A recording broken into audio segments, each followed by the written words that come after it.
وَإِذَا قِيلَ لَهُمْ، اور جب ان لوگوں سے کہا جاتا ہے لا تفسدوا، نہ فساد پھیلاؤ، فی الارض، زمین میں، قالوا، تو وہ کہتے ہیں انما نحن مصلحون،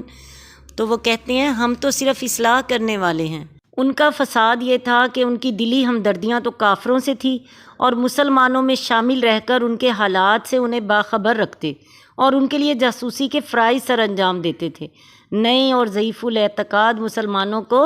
ہیلے بہانوں سے برگشتہ کرتے تھے اور جنگ کی صورت میں مسلمانوں کو نقصان پہنچانے میں کوئی کسر اٹھا نہ رکھتے تھے،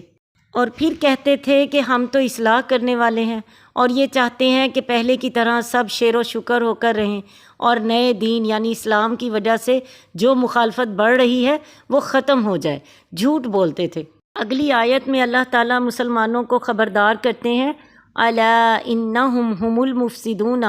سن رکھو، خوب اچھی طرح سن لو کہ بے شک یہی لوگ فساد کرنے والے ہیں، ولیکن لا یشعرون، اور لیکن یہ شعور نہیں رکھتے۔ یعنی اس لگائی بجھائی اور ان کی حرکات و سکنات سے کافروں کا بھی ان سے اعتقاد اٹھ جائے گا اور ان کی حیثیت دھوبی کا کتا نہ گھر کا نہ گھاٹ کا کے برابر ہو جائے گی، تو انہیں معلوم ہو جائے گا کہ ان کے اعمال سراسر فتنہ فساد پر مشتمل تھے جسے وہ سمجھتے نہیں تھے۔